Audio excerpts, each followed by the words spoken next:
As Russia continues its invasion of Ukraine by land and air, Vladimir Putin's official state news agencies and online allies have been waging their own campaign of information warfare. Their videos have racked up countless views online. But upon closer review and using open source resources available to us and our partners at the investigative collective Bellingcat, many of these videos can be debunked and proven to be hoaxes, revealing manufactured propaganda meant to vilify or demoralize Ukraine's government and military as they face attack from Russia.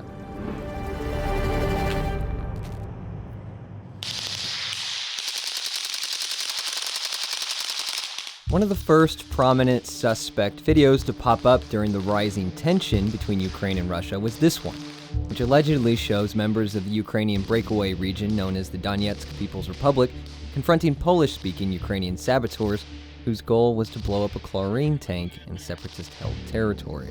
The incident was reported out by Russia's state-run TASS news agency and shared in pro-Russian circles on social media as a matter of fact, claiming that the footage was retrieved from the body of a dead soldier.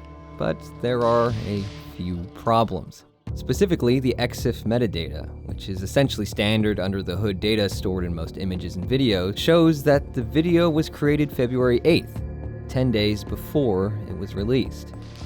The explosion sounds in the video are also suspect. This too has a clue hidden inside the original video's metadata, where there's a file name for another video. A quick search on YouTube reveals the same video, which shows a Finnish Defense Forces live-fire exercise recorded more than 10 years ago. Turns out, an explosion in that video very closely matches one of the explosions in the saboteur video.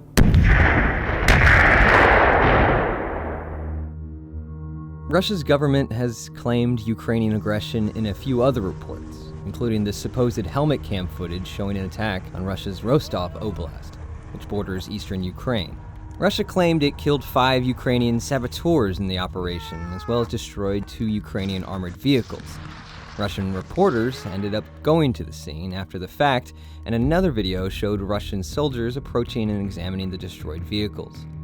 The only problem here is that the incident took place at the border where separatists controlled territory meets Russia's territory. That'd mean Ukraine's military would have had to traverse around 25 miles of enemy territory before reaching Russia's border. The fires caused from the incident even appeared on NASA's Fire Information for Resource Management system, which uses satellites to track fires across the globe. There's also another issue. The vehicles used in this so-called incursion were BTR-70Ms, a type of armored personnel carrier that's not even in use by Ukraine's forces. Incidentally, the location of this video is the same place where Russia also claimed one of its border posts was destroyed by Ukrainian shelling. In a further case, from February 20th, a pro-Russian militia from Luhansk posted a video to its Telegram channel claiming to show a man in separatist-controlled territory whose leg had to be amputated after shelling by Ukrainian forces. This video includes an initial clip of a man on the ground allegedly at the scene of his injury. However, it's easily disprovable because the man's prosthesis is clearly visible in the initial clip, meaning that his leg had already been amputated. Later videos posted on some Telegram channels appeared to blur the prostheses in the initial clip. These weren't the only attempts from Russian state media to set up Ukraine as the aggressor in this war. One lingering question is what sort of impact Russia's information war has, both internationally and for its own population. My impression is one potential narrative line was these war crimes tribunals or investigations or accusations of genocide, but none of this is getting any traction. Because I think we're well past the point where you're going to generate a lot of war enthusiasm in Russia. But that's past the point anyway, because the system is now so centralized towards Putin that the opinion of the public is now largely peripheral as to whether a war decision is going to be made or sustained. But by using these war crimes allegations and mirror imaging the language of European institutions or international institutions, you try to undermine the legitimacy.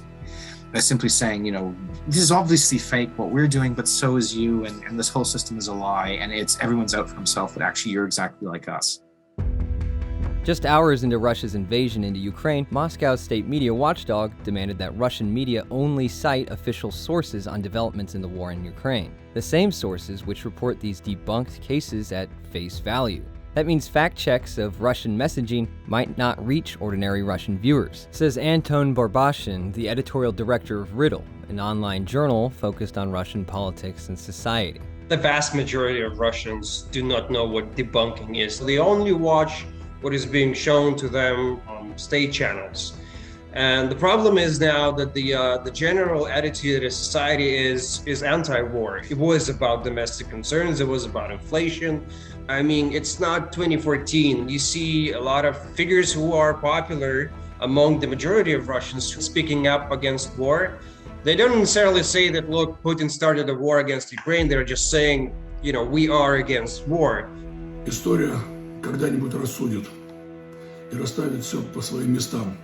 This is bad, of course, for Kremlin propaganda because they are not framing this as war. They are framing this as a limited operation with the goal of protecting the NRL. Considering the development of Russian law with regards to protests, all of them, every single one of people protesting today are facing legal charges against them. I mean, it takes some guts to go out and protest. These are only a few drops of the flood of disinformation that has come out so far.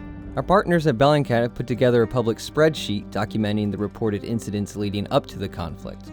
And both of us are keeping track of any civilian casualties coming out of the war. Knowing what events are real and which ones are more likely disinformation is important for understanding just how the situation continues to unfold across Ukraine, and how the Kremlin will continue to justify its illegal invasion of its neighbor.